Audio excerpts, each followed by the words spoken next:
Paul, your mother is rummaging through her thing. She hands you a stack of blankets. All right, take these. It's going to be cold in the Water Nation. We're going to want to pack warm. Get your warmest clothes. Mother, shouldn't the servants be doing this? What, are they more efficient than you? Yes, in large groups they should be. All right, fine. While you're at it, tell them to gather up anything we haven't been using lately. We might need to sell some things. Sell things? Mother, why would we do that? Because there's no telling how long we're there. We might have to sell some things to make money, and then who knows what after that.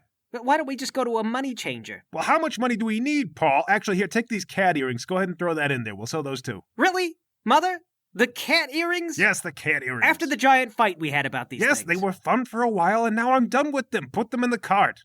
This is unbelievable. Stop complaining and tell the servants what you want to sell. Okay, fine, all right. I find a servant. Excuse me, could you fill the cart with lots of Mother's things? Anything you think she hasn't used in a while, just toss it in there. The servant goes, yes, Master Paul, and then runs off. The day is busied with packing. Your mother argues about what you should and shouldn't bring, but eventually you're ready to go. You meet Elvis and Lowry down in the town square. Wow, this is a lot of stuff. How are we going to fit inside? You three sit on top. On top? Mother, what if it rains? Oh, I suppose you'd like for us to put the luggage on top. Yes, Mother, why don't we put the luggage on top? Because every bandit will see us for miles and know that we have tons of stuff to steal, that's why. Ma'am, maybe that's a good thing. If we run into bandits, we could probably thrash them and take their things. That's actually very astute, Lowry. I appreciate your input. So we can put the stuff on top? No, because we have nowhere to put the bandits' things even if we beat them. We're gonna have to wait until we sell some of this stuff, and then we'll do the bandit thing. Okay, well that's just great. Well, hey, I tried. Yes, you did. That's okay, Lowry. Trying is worth most of the credit. No, it is not. Okay, who's managing the horses? I will. You guys whip up the lumbering horse-noceroses and away you go. Mother, is there anywhere in particular you'd like us to go, or should we just head north and hope that people have heard of Bingle? Well, the way I see it, he turned into light around dusk, right? And then traveled northward. Sure, so we assume. Well, if he kept traveling due north from where we were, any township along the way was likely to have seen mysterious lights in the sky. At least somebody has, anyway. We'll interrogate the people on the way, make sure we're on the right track, and, I don't know, hope for the best. Hope for the best? Yes, we'll hope for the best. Really, Mother, is that the plan? We'll just hope for the best. Why, you have a better plan? I just feel that if that were my plan, I would be scolded. It's a pretty rinky-dink plan, isn't it? I didn't say that. Well, maybe you should. It's not a very good plan. Does anyone here have a better plan? No, ma'am, I think it's a good plan. Yeah, works for me. Well, then shut up. If you have a better plan, then constructively add to my plan. Fine, Mother, thank you. After a few days of travel, the horse-noceroses have been pushed pretty hard. You run into the first frontier town north of where you last saw Bingle, and you ask around. Apparently, some people do remember seeing lights headed even further north off in the wilderness. The lights were following the road and headed straight for the Water Nation, which makes them fairly easy to track. You follow the road, continue to find accounts of the mysterious light, and eventually you find yourself at what you estimate to be the last frontier town before it becomes the Water Nation, although the Water Nation would insist that this frontier town belongs to them. Your mother says, "All right, so as the three of you know, the Dark Nation is not especially friendly with the Water Nation. We still maintain trade with them and have a rather terse relationship, but we did attack them once and kill quite a number of their soldiers. That was how I met your father, Paul. You know, I've talked about this a few times." Yes, Mother, you never tire of telling me about the killings. They were very clever killings, Paul. You know, we were behind enemy lines with nothing but our wits about us, and we still made fools of them. Look, forget it. The point is, we're going to have to change clothes, maybe blend in a little bit, look more common. Oh, exactly how common are we talking? Because I hear that commoners have bed bugs. Yeah, and fleas. They don't all have fleas. But there's no way of knowing which ones do. Well, that's true. Well, why did we pack our own warm clothes if we're going to wear commoners' clothes, Mother? Because it's going to work like this.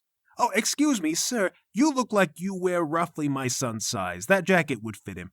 Could I interest you in, say, this for that? Is that my nice jacket? Yes, it is. Mother, hey, wait! The peasant kind of looks it over suspiciously. He says, "Why, what's wrong with it?" There's nothing wrong with it, except it's a very fine jacket, and I don't think that these two things are equivalent. It's not stolen, is it? What? No, of course it's not stolen. Look at me. Do I look like a thief to you? Well, no. All right, well, that's that then. Mother, you can't just trade away our fine clothes for this. Why don't we go and say we're dignitaries from the Dark Nation? Because that would attract attention, you numbskull. Well, I mean, he has to give me more than just a jacket in exchange for this. This is unbelievable. On short notice, I don't think so. What do you say, sir, before this argument gets any hairier? Your jacket for this clothing? The guy goes, I don't know. This seems, Okay, no, your jacket and your pants. The ones I'm wearing? No, the jacket's enough. Sir, how about this? I'll throw in this pair of cat earrings. Mother, the cat earrings, we practically died for those. Look, I think that maybe I should just move on. Your mother pulls you aside. All right, listen here. I don't want to hear about whether or not this is a good idea or whether I'm getting the right price for your clothing. Do you have any other ideas? Because unless you have any other ideas, I am going to skin you alive. Well, I believe that Lowry was saying he had some other ideas. What, me? Yes, I mean, on the way up here, you were saying, I've got so many brilliant ideas, I wish I could get a word edgewise. Well, Oh, we could, instead of going through civilization, just go through the mountains and avoid all the people. what would that accomplish? We wouldn't have to be incognito the entire time, and we could wear our nice clothes and maybe sell them later. I don't know, that doesn't sound very fleshed out. What if we just tell everyone that we're Dark Nation dignitaries?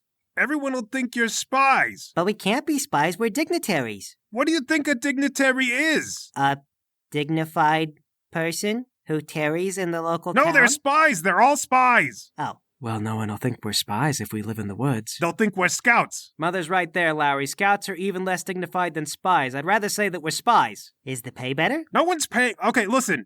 Just give up your nice jackets for these fine commoner clothes, okay? But they have fleas, Mother. Then there will be pests living among pests. You're all idiots. Give up your clothes. All right, fine, guys. Just give up your clothes. Go along with Mother. Well, maybe the commoners aren't so bad. I mean, I do like how it looks like you just turned an elk into a shirt. yeah, it's very rustic. Well, you guys trade in your nice clothes for some not so nice clothes, and you continue on upward until you get to the Border Patrol. These are pre-literate times, so it's not like you need passports. They just pull you over and they say, welcome to the Water Nation. Do you have anything to declare? No. No, we're fine. No? I declare hello. Okay, good. Are you carrying any fruits? Do we have any fruits? We've got hardtack, venison, lots of non-perishables. No fruits. Okay, that's good. We're on the lookout for this beetle that lives on fruits. It likes to eat the local trees. It's a big problem. Oh, yeah. No fruits, no beetles here. Say, I don't suppose you've happened to see a strange light passing overhead recently. I've been hearing a lot of rumors about that. Oh, yeah, it's the talk of the town. Everyone's been saying that that's something they're seeing lately. Everyone's saying that. Yup, they say it's spirits. As in multiple lights? Well, it's just rumors. You know how it gets around, kind of a mass hysteria sort of thing. I wouldn't take truck with it, but I haven't seen anything myself. Really? Yeah, but they do say that they always come out at night, and you know I don't work night shift. Right, yes, of course.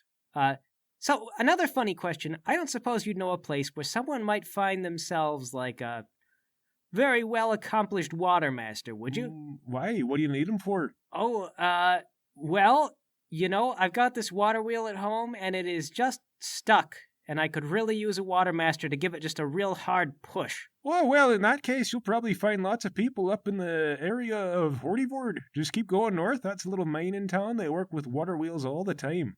Hortyvord, huh? Yep. First major city on the map. You can't possibly miss it so long as you follow the road. All right, thank you. Once you get a little distance away, your mother goes, All right, Paul, where to now? Mother, I thought you were the brains of the situation. I am, and good leadership means that you check in with your people. What do you think, Paul? Oh, well, I say that we continue going to the only town in front of us. All right, just checking to see if you didn't have any independent thoughts in your head. Well, Mother, I'm proud to say I don't. Well, in that case, you guys carry on northward until you reach the city of Hortyvord. It is a very busy, bustling city. There's quite a few mining operations going on and a lot of traffic carrying mineral ores and other types of things. Cargo caravans, anyone could easily get lost here. Heck. Ah, shoot. I suppose at the mention of a city, we really should have thought about this. I don't suppose we have a map of the Hortyvord area. Well, I happen to, but it's 30 years out of date. I suppose that'll have to do. All right, where does Hortyvord go? And where might Bingle be? Looking at the map, Hortyvord is a major trade area. It has roads leading everywhere. One very notable one is towards the capital. Well, that's okay. We'll just ask if people have seen any lights. Excuse me, sir, have you seen any lights lately? It's a city. A lot of people don't even recognize that they're being yelled at. You, sir, have you seen lights? Who, me? Yes, you. Have you ever seen a light? Why don't you blow it out your ass? Guys, this is gonna be hard. Well, we know that Bingle's gonna be looking for a teacher, so that'll be the first thing that we do. There's lots of watermasters here. Yeah, working the water wheels. All right, but what do we know about Bingle? Let's think about it. First thing is, he's a savant. Also kind of a rotten kid. Yeah, very rotten. He will kill in the right circumstances. His back was kind of against the wall. I mean, let's not assume that he's going to immediately turn to crime. But on that note, he is going to need money because how do you pay a master without money, right? So Bingle's got to be doing something to pay a master to teach him. Killing people for hire. I'm not real confident on that one. Why, it's what I would do. Yes, Elvis, but you're a grown adult and also a trained killer. Well, how about we start by figuring out who even would train someone like Bingle? That's a good idea. Let's check out the local tavern. That's not a good idea. Hello, drunk men of Hortyvord. Do you know where we could find education? Oh god, I could feel the wedgies. No. Let's go down to the water wheels. I got an idea. Okay, so you head down to the mining area where they're doing some water wheel work. Yeah, hop down out of the cart and see if I can approach one of the men. Excuse me, you guys are water masters, right? The guys kind of exchange glances. One of them hops down from the service area. He kind of looks at you and he goes, yeah, what do you want to know? Oh, well, we're merchants from down south, kind of on the outskirts, and, my brother, he's got a little kid, and we think he might be kind of, good with a bit of water, but no one from town knows how to do the water master stuff. So I told him next time I came up to town, I'd check in with the experts and see where you guys learn. Oh, you're looking for an apprenticeship? Well, I mean, kinda. We are short on cash. Well, if you're short on cash, then yeah, the apprenticeship is typically the way to go. We take your boy and we teach him as well as he can, and of course he works for us until he's paid off his debts. Ah, okay, see. We were kind of hoping to get him back during the harvesting season. Oh, I'm sorry, I understand, but that's not how the apprenticeship works.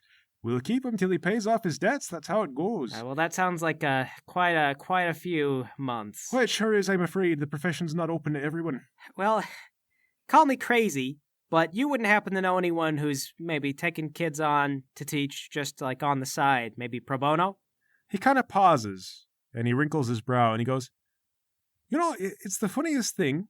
Are you, did you come in with a family? A little boy and his older sister came by. And they were looking for generally the same thing. Really? A little boy? About yay high? Yeah. Light Nation tattoos. I figured he was probably over there by the frontiers. Oh, that's my nephew. We split up. I'm glad. Is his sister taking good care of him? Is he eating well? Oh, I mean, I don't know. We didn't talk very long. So he must have already found somebody. No. I told him the same thing. You'd have to be crazy to teach someone for free. I mean, it takes years to learn how to master an element. Yeah. So you just sent him away empty-handed? Well, basically, yeah. I mean, he was a lot more desperate about it, but he was a child. Yeah, that kid is obnoxiously stubborn. Yeah. Well, anyway, I better get back to work. But wait a minute. I'm a little concerned. You saw them last. I know that they don't have the most amount of money. Nothing happened to them, right? Like I say, I wouldn't know. Yeah, but lodgings. Did they ask you about lodgings? They came up empty-handed here, so they must have had to come up with a plan after that. Well, I assume that they, must have found some place to stay. Where exactly? Did they ask you? Not per se. Did they ask anyone? Does anyone know where they are right now? Well, if you must know, I did say that, a crazy person might be willing to teach them for that, for free. Uh-huh. Sir, I see where this is going. Direct us to the asylum. Oh, no, nothing like that.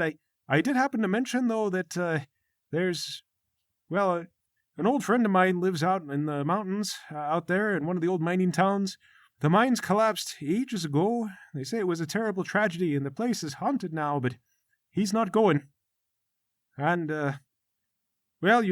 he's not doing anything with his time right now, and he does happen to know a little bit of water elemental stuff. Where does your friend live? Oh, sir, I can tell you for sure. I don't think those kids went up there. They should know better. People have been saying they've seen lights up there. Where is your friend? Look, when I say it was a tragedy, I mean practically every miner in the mine died. The place is soiled. It's bad spirits up there. Grab the guy by the collar. I did not ask you about the condition of the spirits. I said, where is your friend? Where is the kid? All right. Do you have a map? I'll draw you the way. I hand him the map. Fine, all right. You'll just go here and then take a left at this fork. You'll want to go straight up. And don't say I didn't warn you. If your boy is up there, he's as good as dead. The spirits are restless, I swear. I've seen lights and other things up there. It's not safe. Yeah, darn right it's not safe. All right, fellas, hitch up the horse-noceroses. We gotta go get my nephew. On the way out, your mom goes, Shame on you for encouraging a little 12-year-old boy to go near scary, haunted mines. Yeah, you're the bad guy here. Haunted mines. Hey, I know that the lights are probably not ghosts, but I do want to point out we don't know what the light is. Actually, it could very well be spirits. Mother. What? You get to a certain age and you start to take truck with that sort of thing. It could be spirits. And what makes you think that it's spirits? Well, let me just say this. Spirits are mystical by nature. They're tricky and difficult to understand, and they don't like to be messed with. Anyone who gets too good of a look at a spirit in the face doesn't live to tell about it. So laugh about it all you want, but few people ever come back with proof that they're real. And given the fact that we just saw a spirit portal in the Dark Nation capital and know that there is some spiritual stuff out there, that should be scary to you. Well, so what? I mean, we're not the ones who buried a bunch of miners in the dirt, okay? We're just not even from that nation. Well, I wouldn't say the Dark Nation has never buried anyone in a mine. Mother. Well, there's hematite lines out there. They turn that into iron. That's a strategic resource. We might have buried some people. Well, let's hope that, We should buy some salt. Yeah, salt will stop spirits. All right, we stop and we buy a little bit of salt before we head up the mountain. You buy some salt. You're almost definitely safe now. And the horse-noceroses begin the trudge up the mountains. You guys take the fork, you get a ways in, and it's quiet. Mostly birds and greenery. There's really not a lot to say or do. The air is crisp, if a little thin. Then, off in the distance, you see a figure coming toward you. It looks like a man. He gets closer and it's a guy on a pair of skis. He pulls to a stop next to you. Oh, hello there! How's it going? He's an older-looking dude. He's got a really grizzled beard. He looks incredibly sunburnt. Hello there, my good sir. We are, just taking a trip through the mountains. I can see that. But out in these mountains? Whatever for? We're prospectors. Yeah, we're prospectors. What's a prospector? We're looking for mineral stuff. Oh, Mineral stuff. What up this road? Yeah, we hear there's an old abandoned mine up there. I mean, it's probably still That a good one? mine, Oh, right? no one ever goes up there anymore. That one's Yeah, collapsed. sure, but there's still ore in that. I didn't catch your name, sir. My name is Paul. Hi, my name is Eric. A pleasure to meet you. If I can say something, I've been skiing all over these parts, and I always steer clear of that area up there. Do you know why those mines collapsed? No, sir. Why don't you enlighten me? Oh, it was dreadful. Senseless war thing. One of the Dark Nations came up here and collapsed the mines to try to cut off the strategic stockpiles. They buried people alive. They said you could hear them scream for help for days. But the Dark Nation just let them stay down there. Nowadays, on a clear night, you can still hear them screaming. You're going up there by yourselves? Well, we're not by ourselves. We have each other, sir. And the horse-noceroses. Yes, and the horse-noceroses. They're animals. They have a sense for the supernatural. I suppose they would. They'd sense an evil spirit and go running the other way faster than you can get on board, wouldn't they? Look, boys, I don't know what you've heard, but I wouldn't go up there on those mountains. Stay far away. You hear me? All right, well, we hear you. He nods his head sharply and then skis away. Yeah, they collapsed a couple of mines. Oh, my God. well, if they're screaming for help, at least they're not screaming in anger. All right, come on. Let's go. Yep. Up the mountain the horse-noceroses carry you, the sun setting at your back.